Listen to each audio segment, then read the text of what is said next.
Hello again. It's Devin Price coming at you with another video version of one of my Substack essays where I read the piece aloud to you to make it more accessible, and I also describe some of the images and the links in the piece for all of my visually impaired, blind, ADHDers who can't sit and read 4,000 words, people who listen to this stuff while they're driving, and so on and so forth. Today we're going to be talking about a piece that I just dropped on AI use and a viral scientific article that's getting misreported a ton in the press right now as showing that ChatGPT use causes brain damage. That is not what the study that we're going to be talking about today shows in the slightest. It just looks at differences in what parts of the brain are engaged while someone is using ChatGPT or Google or just writing an essay on their own. It's just isolated to that one moment in time while the person is writing. There is no evidence in this paper of long-term damage. It's designed in such a way that it could not examine that. And it's frankly super irresponsible and sensationalistic that so many outlets are saying that this study proves that ChatGPT use causes brain damage. It's really, really bad. It's unscientific, it's really fatalistic, it misses the reasons why students use ChatGPT, the problems in our educational system that lead to students being checked out and not caring about the quality of their work, and how that really does affect their development over time. All of that's getting left out when all we say is, oh, this technology is really scary and I'm really uncomfortable with it, and so I'm going to say that it's damaging people's brains in some permanent way. That's just really oversimplified and not accurate. So I'm going to dive right on into the piece, read it out loud for you, and give you a little bit of extra context where necessary for some of the images and links and things like that. Because I'm a psychologist. I started out working in a brain imaging laboratory in undergrad. I worked on fMRI imaging research, which is a bit different from what we're looking at here. We're looking at EEG studies, which measures electrical activity in the brain, whereas the labs I was working in undergrad uses functional magnetic resonance imaging, which basically uses magnets to pick up the iron in the blood to identify blood flow in different regions of the brain. So one's looking at blood flow and iron specifically, one's looking at electrical activity in the brain. They're very different technologies, but I had to get very familiar with neuroscience, social cognitive neuroscience, and how badly those things get bungled and misreported, and really just the massive, massive limitations with what those neuroimaging technologies can even do in the course of my work, and learned certainly a lot more about it in graduate school where I took some neuroscience coursework as well. So I really wanted to demystify this subject because oh my God, you guys, the misreporting on it is scaring a ton of people. A lot of people are just swallowing it without any question because it lines up with their prior assumptions and fears about ChatGPT, and that is not helpful. As I go into in the piece, I'm no big fan of AI language learning models. I'm a writer, so I find them threatening, the same way almost every creative finds them threatening. I'm not a big fan of how they are used, but that doesn't give me a license to believe things that are just completely untrue about them or to spread falsehoods. That doesn't help anyone. So, without further ado, I'm going to share my screen and dive into the essay for you and read it out loud. You can read this full essay for free yourself and access all of the links and everything. Leave a comment if you like over at drdevinprice.substack.com. All of my essays are always free forever. I believe in people reading. I believe in good writing, reaching people. I don't believe in intellectual property, and that's part of why I'm not as anti-AI as some of my fellow creatives, and I want information to share widely. So I try to make what I write as accessible as possible, no paywalls, and making videos like these are also a part of that project because I know not everyone has the time or energy to sit down and read 4,000 words of writing a week, sometimes more from me, and so I try to have different modalities. So the title of this piece is There is no evidence that AI causes brain damage. Not yet, anyway. unpacking the viral, unpeer-reviewed study on language learning model use and brain function. The cover image at the top of this piece is a little collage I've made of headlines and video screenshots reporting on this study, misreporting on this study. So Euronews.com said, could ChatGPT make you dumber? New study says it can. The Independent says ChatGPT use linked to cognitive decline, research reveals. The New York Post, a bastion of really accurate information, says ChatGPT is getting smarter, but excessive use could destroy our brains, study warns. Futurism says researchers scanned the brains of ChatGPT users and found something deeply alarming. Psychology Today says new MIT study suggests relying on AI for writing reduces brain engagement. And Euro Weekly News says ChatGPT may slow your brain. MIT study finds. And then we have a screenshot from a video on YouTube from Nova Media saying ChatGPT is destroying our brains. And I just want to take a minute here to say all this stuff is nonsense. Like, most of this stuff is stuff that just like can't even happen, period. Like, it's not only inaccurate reporting of this study, it's inaccurate reporting of how the brain works and how cognitive decline even could happen. Your brain can't slow down.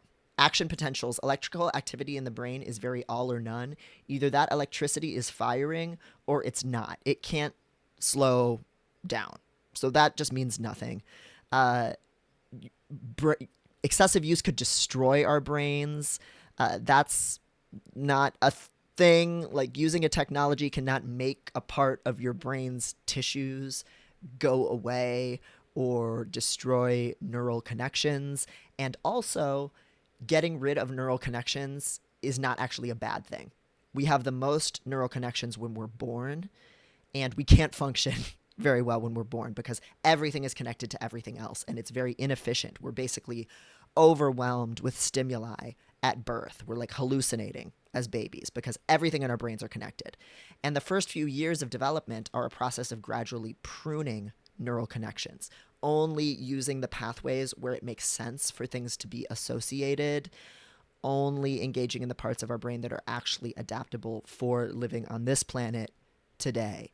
And that makes people more capable. Losing neural connections makes people more capable. Part of what makes autism a disability is that our brains are hyperconnected, especially when we're younger.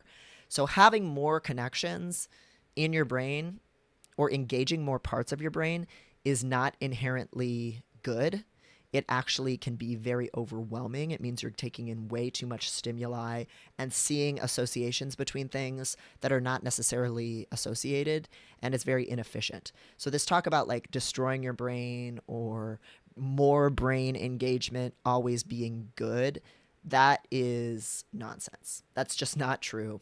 It's a misrepresentation of how the brain works. And a lot of people think, oh, more brain connections must be good, or more use of the brain, or more parts of the brain must be good. That's not true.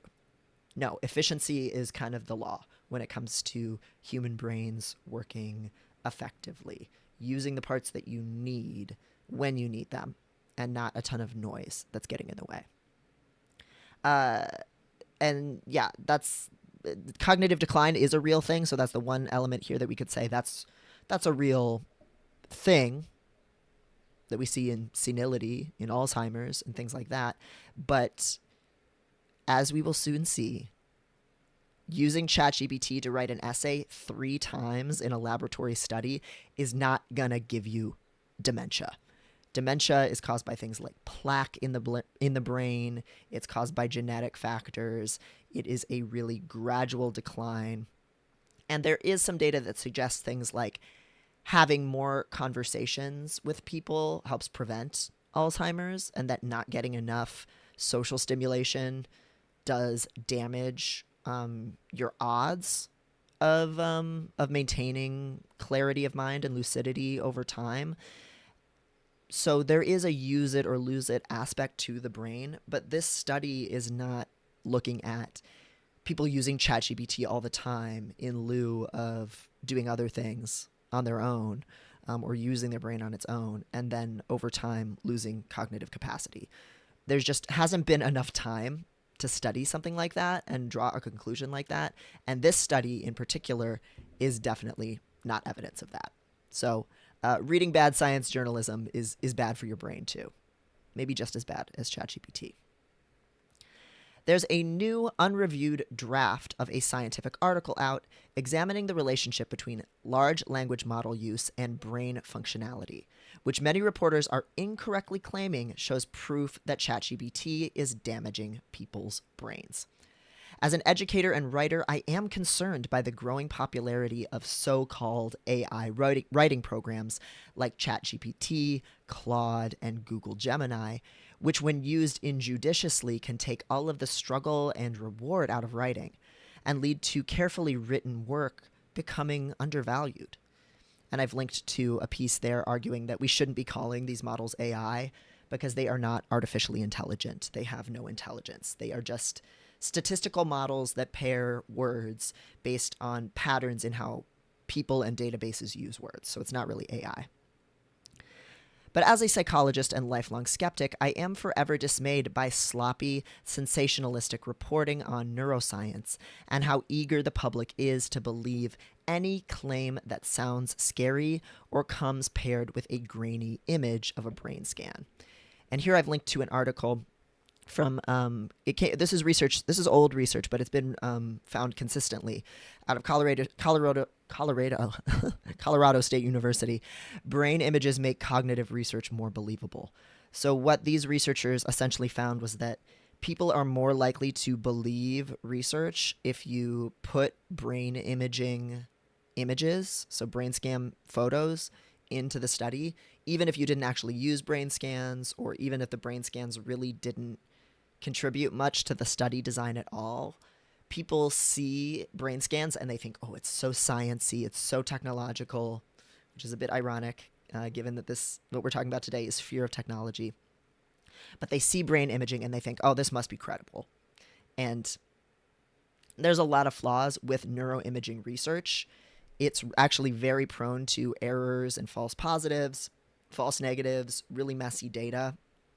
And so you should not necessarily believe something just because it has a brain scan paired with it. Researchers have gotten studies published where they put a dead fish in an fMRI machine and scanned the brain of a dead fish, and using the right statistical cleaning techniques made it look like the dead fish had signs of racism. Like they showed the dead fish pictures of different faces, scanned the brain as it was looking at different faces, even though it couldn't actually look at faces because it was a dead fish, and concluded, oh, different parts of this fish's brain lit up when looking at black faces versus white ones, even though the fish was dead. And it all came down to the cleaning of the data. You get so much junk data when you're scanning a brain that is so full of blood and guts and electrical activity and meat and fat and all of these tissues. You have to clean that data to find anything worthwhile. And if you clean the data in the wrong way, you can create a false positive. You can create the illusion of an effect. And it's really, really messy, flawed work.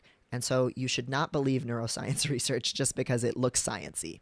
That's the big takeaway that I really want to impart to you. This is the dead salmon study I was just talking about. It's reported in Scientific American. It received the Ig Nobel Prize in Neuroscience, the dead salmon study. And it's all about what I just said, putting the scans of dead fish into an fMRI machine and doctoring the data.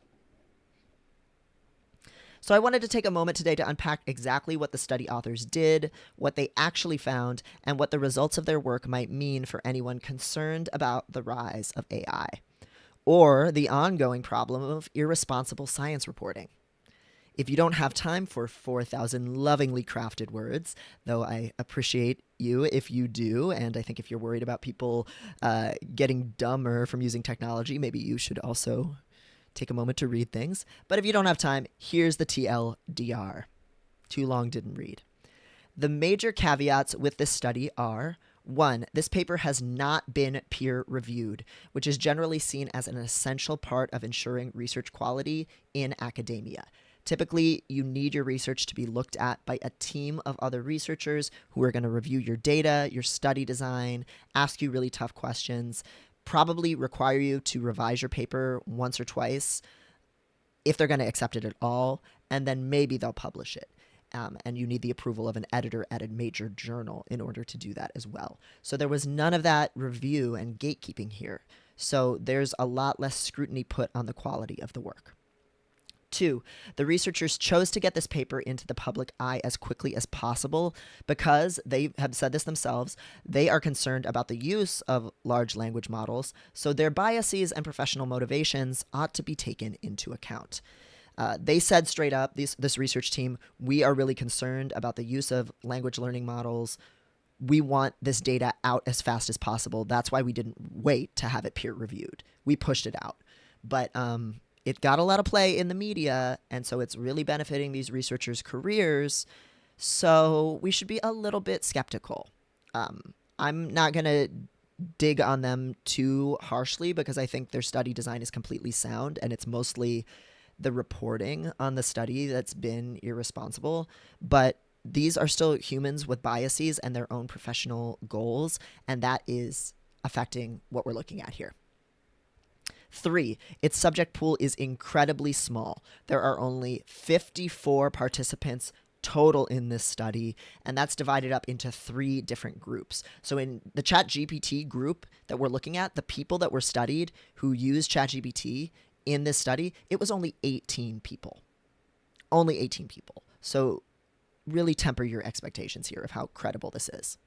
4, subjects had no reason to care about the quality of the essays they were assigned to write in this study, so it's hardly surprising the ones who were allowed to use AI tools didn't try. We'll get into more on that later on. 5, EEG scans only monitored brain function while writing the essays, not subjects' overall cognitive abilities or effort at tasks they actually cared about. So these participants were brought into the laboratory, asked to write essays. 18 of them were told to use OpenAI while writing their essays, and their brains were scanned while they were writing the essays.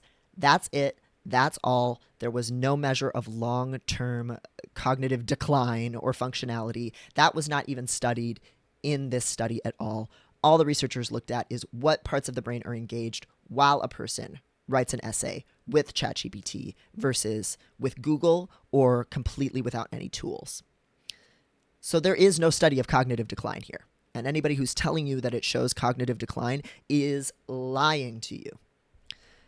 6, Google users were also found to utilize fewer cognitive resources and engage in less memory retrieval while writing their essays in this study. But nobody seems to hand-wring about search engines being used to augment writing anymore. So we'll get into this in more detail, but there were 3 groups in this study: a brain-only group who had to write essays with no tools, a Google group who were allowed to use Google to help write their essays, and a OpenAI group, or an LLM group, who were allowed to use AI, were told to use AI to write their essays.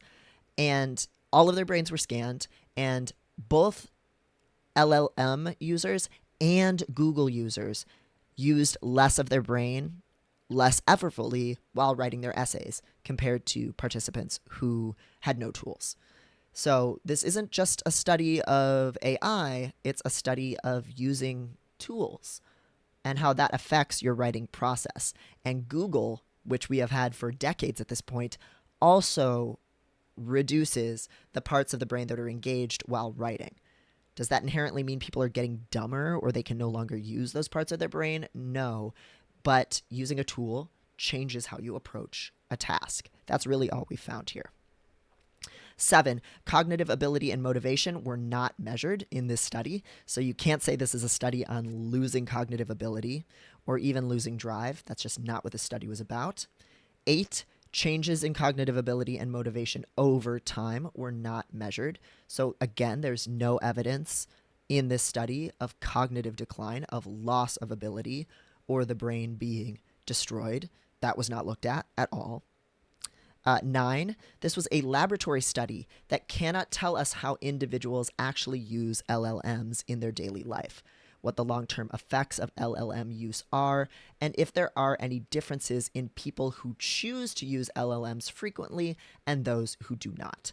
So participants were brought into a laboratory and they were randomly assigned to, you're going to use AI group, you're going to use Google group, or that you're going to write an essay on your own group. This is not a study about actual users of AI. It's about people in a lab using AI to write an essay a couple of times. And that's it. 10, the researchers themselves used an AI model to analyze their data. So if you are a really staunch anti-AI user type, this article is also not support for your views. Lots of researchers at this point use AI or LLMs to clean their data, to organize tables, to write up reference lists, and in this case, to analyze data.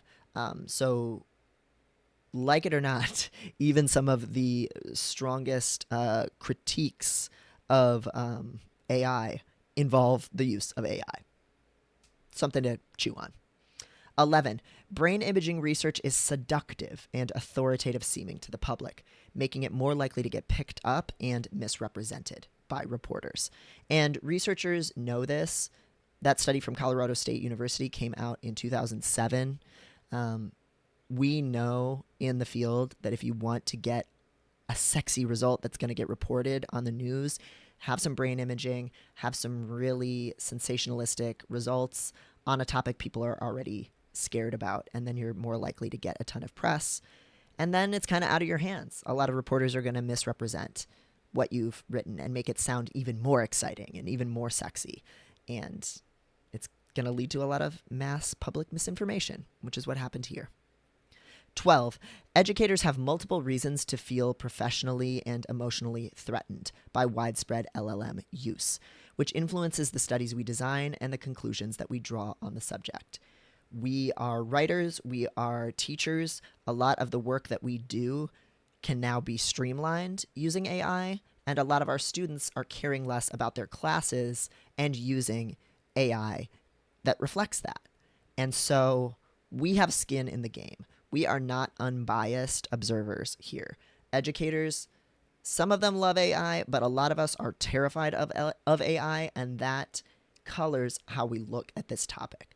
And it makes us more likely to believe really sensationalistic things about AI being evil and destroying people's brains. 13, students have very little reason to care about writing well right now, given the state of higher education. If we want that to change, we have to reward slow, painstaking effort.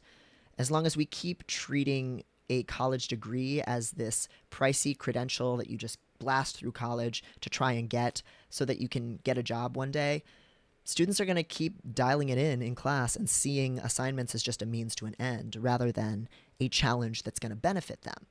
And so if we want students to work harder and not use AI, we need to give them a reason to give a shit. And we just haven't up to this point. And 14, the stories we tell about our abilities matter.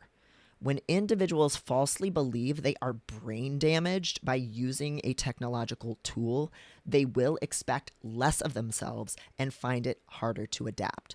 So using this really doomer language, it's the same thing that we see when you tell people who have an addiction that addiction is a disease. It makes them feel like they have less power over what they do.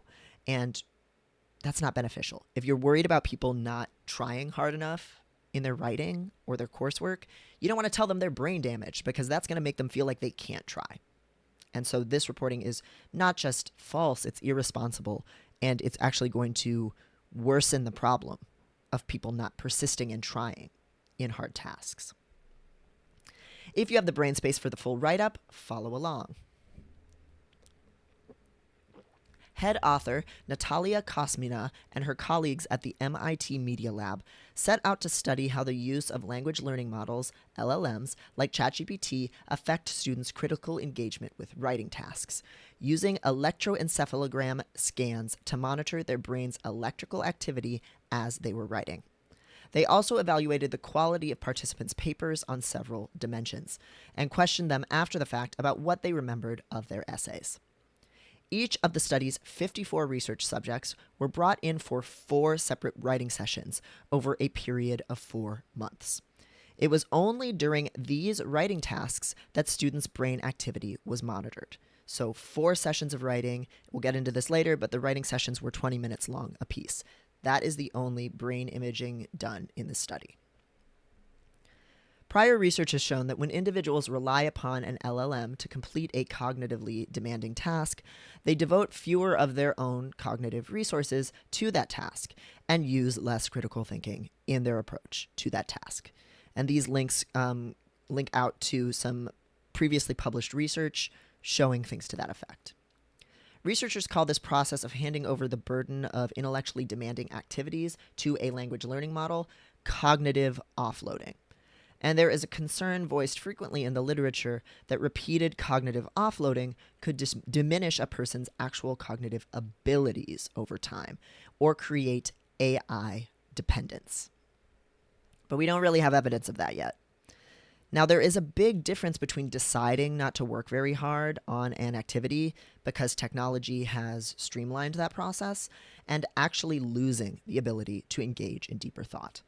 Particularly since the tasks that people tend to offload to LLMs are repetitive, tedious, or unfulfilling ones that they are required to complete for work or school and don't otherwise value for themselves.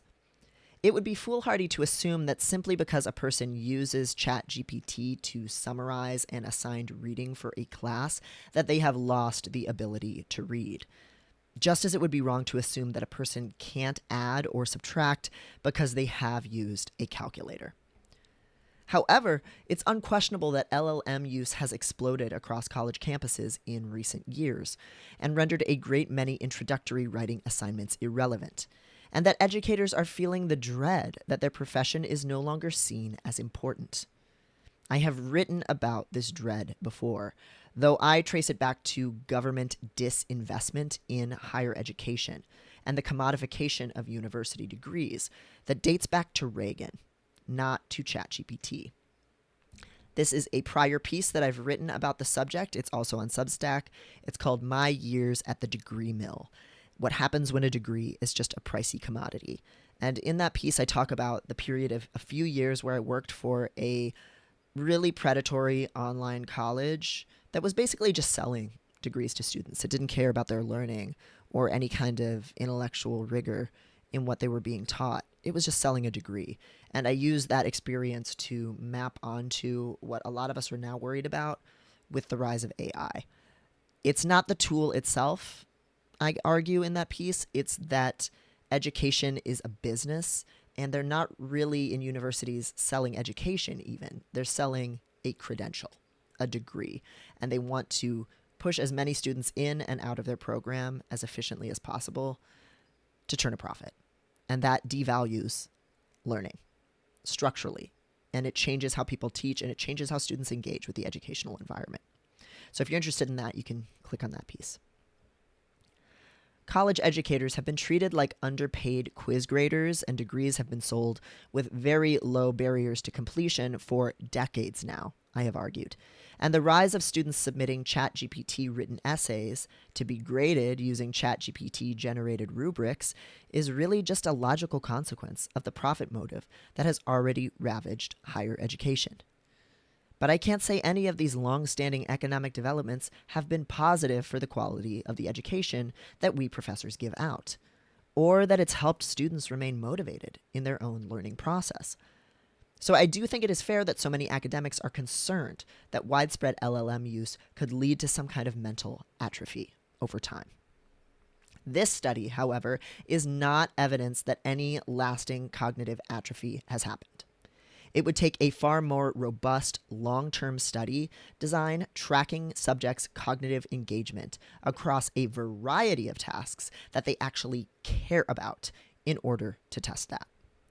Rather, Cosmina and colleagues brought their 54 study participants into the lab 4 separate times and assigned them SAT-style essays to write in exchange for a $100 stipend. That's $100 total for the 4 sessions. They get a bonus if they finished the final session of $50. So you're looking at $150 total for 4 sessions over a period of 4 months. Not exactly a great pay rate. The study participants did not earn any grade, and having a high-quality essay did not earn them any additional compensation. There was, therefore, very little personal incentive to try very hard at the essay writing task, beyond whatever the participant already found gratifying about it. So we're not looking at students in actual classes here. We're not looking at any writing a person is engaging in their actual life. It's a laboratory study, and participants know that the quality of what they write doesn't actually matter. So that influences how hard they try and what parts of their brain they engage, and if they do something quote-unquote lazy and sloppy, like using ChatGPT. At the outset of the study, participants were randomly assigned to one of 3 conditions, which they remained in for the first 3 writing periods of the study. At the 4th and final writing period, the participants who didn't use any tools switched places with the participants who used AI. So they were using the participants who initially had no assistance writing their essays got to use AI, and the people who had been using AI all along were not allowed to use any tools anymore. But for the first 3 writing exercises, they were in these 3 groups. 1, the brain-only group, which wrote their essays unassisted.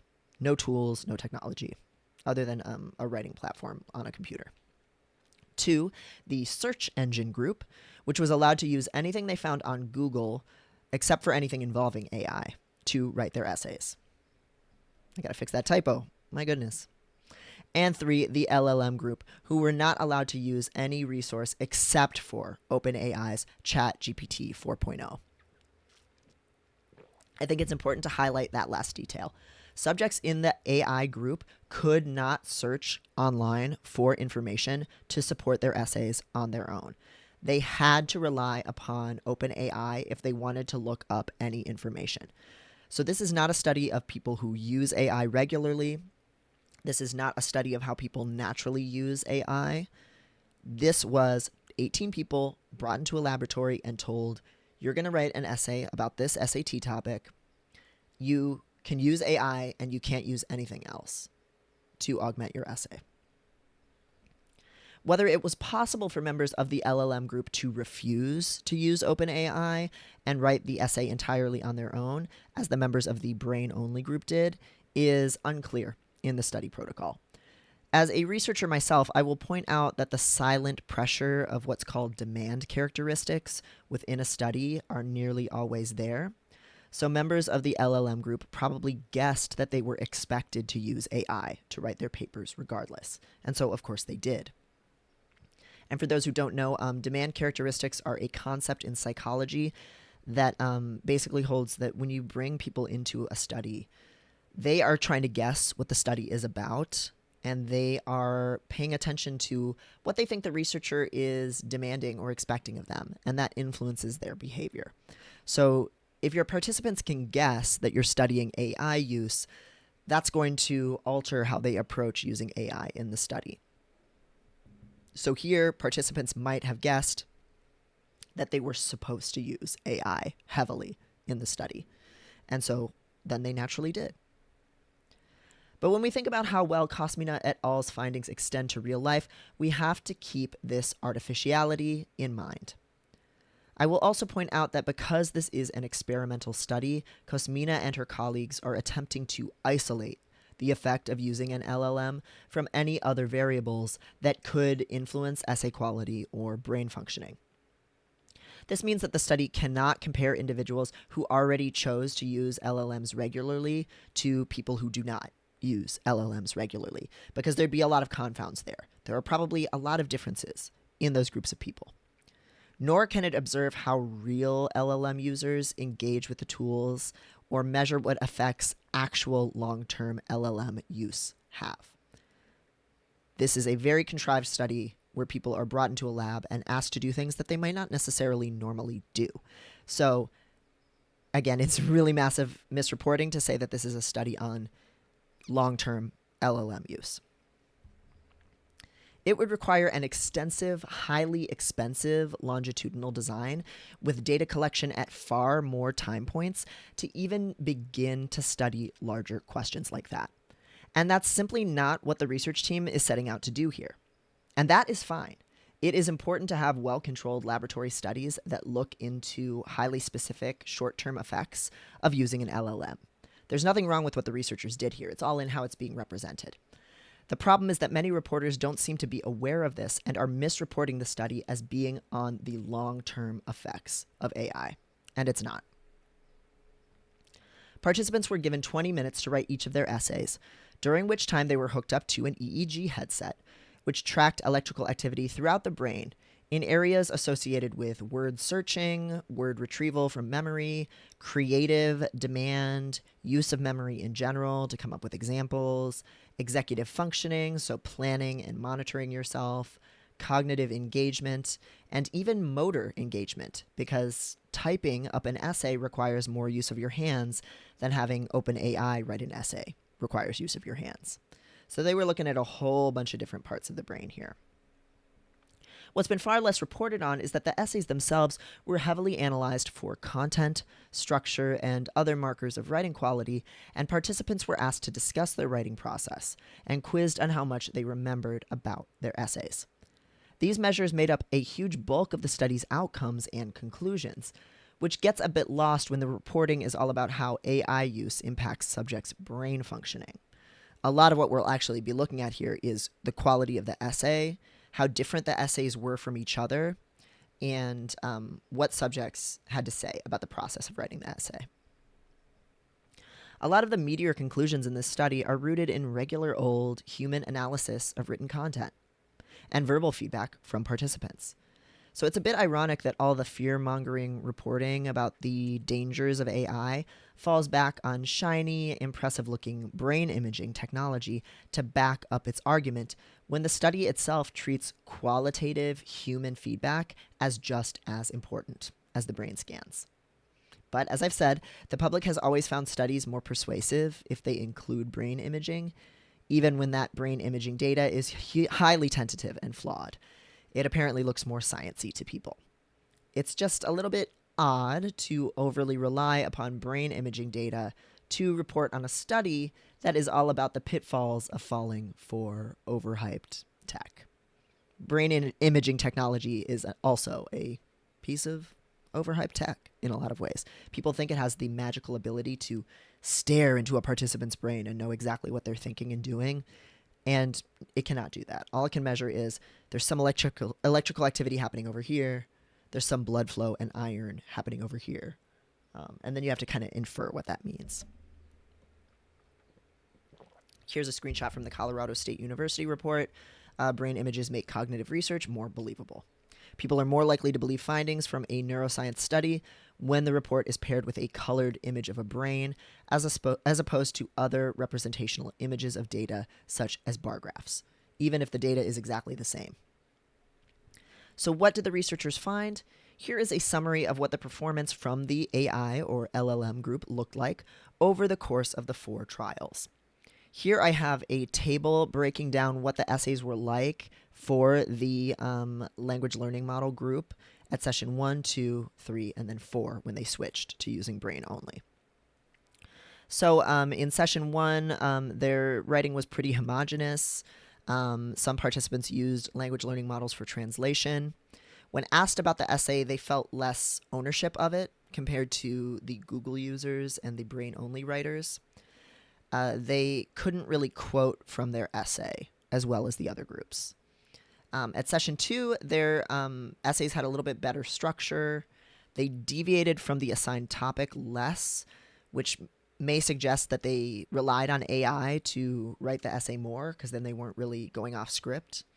They were heavy impacts of basically recognizable terms and names. So if they were assigned to write about art, they would be more likely to name drop famous artists like Matisse. At session 3, the LLM users, their essays were very low effort, mostly copy-paste. There was not much of a difference between what the participants submitted versus what ChatGPT would spit out by default. They were editing it very minimally, and they had very little ownership of their essay. In session 4, where they were assigned to write using their brains, these participants showed better integration of content into their writing compared to previous sessions. They engaged in more information-seeking prompts. So they were kind of looking more deeply into some of the essay questions. They scored above average, and they were about 50-50 on how much ownership they really felt of their essay, how much they really felt it was theirs. As you can see, the quality of essays written by the LLM group declined over time, as did the apparent amount of effort they placed into the process of writing. The first LLM-assisted essays had very little in the way of a unique voice, but participants did put some attention into using the OpenAI tool to translate information and augment their own writing process. Overall, though, they did not feel a strong sense of ownership of their essays and could not generally quote from their own papers when asked. The amount of effort that participants placed into their essays declined over time. By the third time the LLM participants came into the laboratory, they essentially relied on the tool to write their essays entirely and copy-pasted whatever it spit out into their submission. They did not appear to edit their work thoroughly, and what they submitted resembled what ChatGPT would put together by default on its own. There was a great deal of homogeneity between the essays that LLM participants wrote. Basically, what that means is you can't tell the difference between a strong writer and a weak writer when they're both using OpenAI to write their essays. The essays are kind of all middle of the road, kind of highly similar to one another. In the fourth trial, when they were now asked to write essays using only their brains, members of the LLM group suddenly performed far better, integrating content into their essays more and scoring above average, though they still underperformed compared to the subjects in the other groups, particularly the subjects who had been writing the essays with only their brains in those past three trials. Here is a graph from the paper, and this is a bar graph showing the percentage of participants who could not quote from their own essay right after writing it, grouped into the three conditions to which they were assigned. So on the left-hand side, in a much taller than the rest, red bar, you can see that over 80% of LLM users could not quote their own essay. Meanwhile, roughly 10% of search engine users or Google users and brain-only users could not quote from their essays. So people who wrote essays using Google and people who wrote essays with no technical tools, only about 10% of them couldn't remember a single quote from their own essay, whereas over 80% of OpenAI users could not remember a single line from their essay. And this is in session 1. Participants in the LLM group were contrasted with both the Google group and the brain-only group, whose essays on average were better quality. Generally speaking, the participants who were assigned to use only their brains to write their essays wrote more unique essays that could be distinguished from one another readily and actually varied in quality from writer to writer. They could also remember what they had written about and quote from it in detail. And when they switched to using OpenAI in the fourth and final trial of the study, they continued to use a bit more effort. They felt a stronger sense of ownership in their work than the LLM using group did. Members of the Google using group generally fell in the middle, showing more engagement and investment in their essay writing than OpenAI users, but less than the brain-only group. I should point out here that the researchers analyzed participants' essays and their interview feedback using AI, which really might shock some of the most vociferous anti-AI alarmists who gravitated to this study as proof of ChatGPT's ultimate evil. One of the primary analysis techniques used in this study was NLP, which stands for Natural Language Processing. It's a qualitative data analytic technique where you're looking at the words that are used, how they're used, what types of parts of speech are used in the writing or in the interview.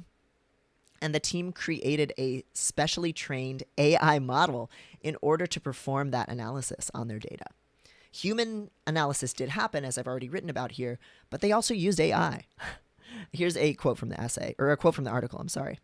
We used EEG to record participants' brain activity in order to assess their cognitive engagement and cognitive load, and to gain a deeper understanding of neural activations during the essay writing task. We performed NLP analysis, and we interviewed each participant after each session. We perform scoring with the help from the human teachers and an AI judge, a specially built AI agent. So these essays were scored by teachers who presumably have some experience grading essays, but also an AI model that was trained to do NLP analyses on the data. Though the researchers' overall wariness about LLMs being used within the classroom is evident in this article, their own analytic techniques reveal that similar technology can be useful when applied to a specific task correctly and cross-checked against human eyes. Numerous social science researchers now utilize AI to compile their data sets, clear out missing values and errors, perform basic analyses, organize findings into tables or graphs, place citations into a proper reference format, and even to generate their initial literature review, including some of the very researchers that are most concerned about AI, these researchers. So as we read through this work, we ought to bear this in mind, that AI blanket alarmism is not in line with even the reality of what the alarmists are doing and writing. They are using it as a tool. So being afraid of it ever being used as a tool is a little bit not rooted in reality or hypocritical. Let's take a quick look at what the EEG data from the study shows. Here is a little screenshot from the article. This is showing the scans of the alpha band of the brain for the brain-only group and the LLM group. And it's 3 different viewpoints of the brain with a bunch of different connections, lines, cutting across different portions of the brain, and those lines are different colors. A darker or more red, a more red-orange, the closer something is to the red end of the color spectrum in this image, the more significant the connection between those brain parts was, the more they were engaging with each other. And the more towards the blue end of the color spectrum the lines are, the less significant or intense of a connection there is between those brain parts. Don't these brain imaging results look rigorous and scientific? And they're so difficult for a non-expert to read any results from, particularly when you take into account that most brain imaging studies rely upon heavy filtering and mathematical correction in order to isolate any significant effects, because the data collection is so filled with noise and artifacts. Here's what the same brain regions look like when results are isolated only to the statistically significant effects. And again, the more red the connectivity line shown is, the more significant the association found. So this is a cleaned up version of the same EEG results for the same part of the brain, the alpha band, for AI users and brain-only writers. And you can see a couple of activated red lines in both charts, just to really summarize things. There's also paler green and blue and yellow lines that show less intense connectivity, but you do see a little bit more connectivity in the brain group, more red lines cutting across the brain, showing a stronger amount of engagement of those parts of the brain with each other. I won't be overly glib here because the overall work being done in this study is sound. The major bone that I have to pick is with science writers who seem to have no idea how easily neuroimaging results can be fabricated and seem to not care to know. Overall, Cosmina and her team did find significant differences in the cognitive engagement of participants while they were writing their essays in several key areas of the brain. So here's a summary of what the brain imaging results found. 1. Participants in the brain-only writing group showed greater neural connectivity in every area of the brain examined compared to participants in the LLM or AI group, indicating that more parts of their brain were used and were used more actively and were interacting with each other. Different parts of the brain were communicating with each other more for the brain-only writers. 2. In particular, participants who wrote essays using only their brains showed greater use of a variety of parts of the alpha and theta bands, which suggests greater use of executive functioning skills, more connection across a variety of brain parts, more use of working memory, so the memory that you kind of are holding in your mind as you're writing, kind of short-term memory, more planning, greater effort placed into retrieving words from memory, and more overall cognitive load. So they were doing more with their brains. That seems pretty consistent across all of the EEG results in this study. 3. The brain-only group appeared to process information in a slower, more bottom-up fashion, which incidentally is similar to how autistics process. We process in a more bottom-up, slow fashion when writing their essays, compared to LLM users who worked on their essays in a more rapid, top-down way, filtering through the information that OpenAI gave them rather than carefully generating their own writing from scratch. So you have the brain-only writers piecing together a sentence or an argument bit by bit, and their brain functioning shows that process. Whereas the AI users got this whole chunk of material to work with from OpenAI, and they picked through it and scanned it and maybe edited it. So they're really looking at the forest, not the trees. 4. Evidence of cognitive offloading was found in the LLM group. Writing an essay with OpenAI seemed to place less of a cognitive demand upon their brains, and they used less working memory and creative generation, and had to search less for words. Less brain connectivity was utilized. People in the LLM group were not engaging as many parts of their brain at once to put together their essays. And 5, members of the Google-only group also used less of their episodic memory and internal attention, and offloaded some of the cognitive demand of writing off themselves and onto the search engine. In particular, showing less activation of their long-term memory compared to brain-only group members. So, in sum, people who wrote without the assistance of tools used more parts of their brain more actively while writing, but Google users used less of their brain than brain-only writers, too. It was not just AI. It was both Google and AI use that seemed to reduce engagement of more parts of the brain, and how people processed and approached the task of writing was different based on the tools they had available.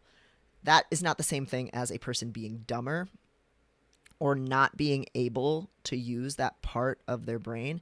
It just means when they had tools that made it easier and they were told to use those tools, they used the tools. And their brain reflected the fact that they were using tools and approaching the task of writing in a different way. It's really different to whittle your own toothpicks with a knife and a hunk of wood than it is to have like a buzz saw and do it, right? You're using your hands and your body and your brain in different ways, and your eyes for those two different tasks. And the same thing's true here. When you use a tool, different parts of you get engaged in different ways. And the tool makes the task easier, and that means different parts of you that would normally be engaged are not. All of these findings line up with the researchers' overall expectations, and they make conceptual sense. When people have the help of OpenAI to write essays in a completely contrived laboratory setting, where the quality of the essay literally does not matter to them at all, they put a less attention into the task. They try less. They don't bother searching their own memories for relevant words or facts. They don't exert a ton of self-control into making sure that they are writing at a high caliber. And eventually, after 3 sessions of going in and writing, they just start copying and pasting from the AI chat window into the submission box. My question, though, is, so what? So what if a person who has no personal or external incentive to write a goddamned SAT essay kind of dials it in? So what if a person who is told by the researchers to use AI to write a paper winds up using AI and cares less about the final product as a result? So what if a person who uses AI to write a paper, again, because they were assigned to do so, reads it less carefully, remembers less of it, and feels like the essay is less theirs compared to a person who actually wrote the essay? So what if a person who has been brought into a lab to make OpenAI write an essay 3 times, really stops giving a shit by the third time and puts even less attention into the boring, unrewarding task than they did before. Is this not all a completely rational response to the situation these subjects have been put in? What person would continue to remain cognitively engaged and motivated by a task that has been designed to be both pointless and unenriching for them to take part in? Why would we ever expect a participant to write a beautiful, personalized essay when everything about the assignment pointed them toward doing as efficient and sloppy a job as possible? These findings do not provide us with evidence of long-term cognitive decline. Rather, what the study shows is that people do not try very hard when we give them no reason to try very hard. When there is no social recognition for a task, no financial reward, professional reward, or enjoyment to be found in it, people do not care about it. That's not brain damage or idiocracy or even the devaluation of writing. It's a rational choice.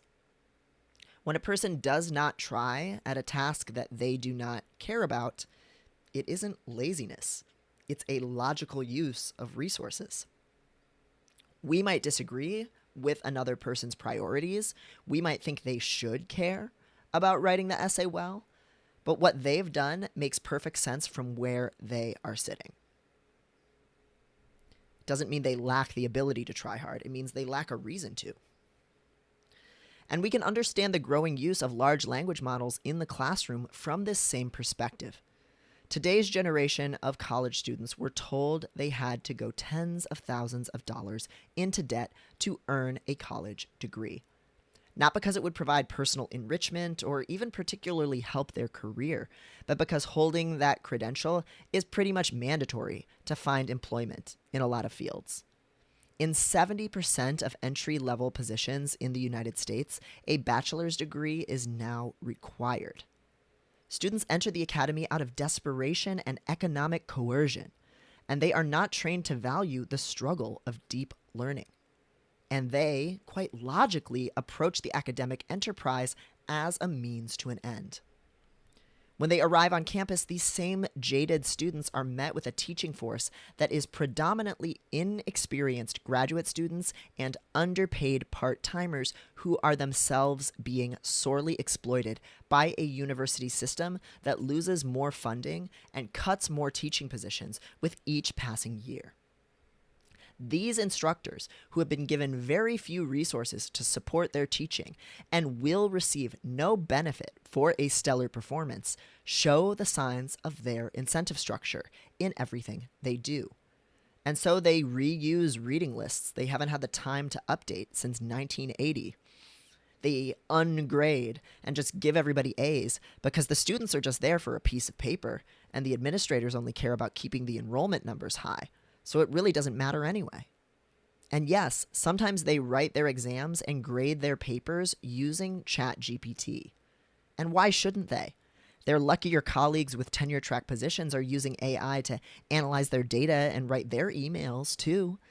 In a competitive publish or perish environment, each new piece of technology only increases the pressure to streamline, extends the necessity of doing ever more with even less. So what if a student decides that their class papers do not matter in this environment? What reason does someone have to pour their heart and soul and brain capacity into choosing unique turns of phrase and researching novel examples for their essay? Who is going to read their paper? Who is going to care? And what value has been given to writing in such a disposable world? Participants in the brain-only group had to use more of their working memory and cognitive resources to pen their essays. They had literally no other choice and no other resources provided to them.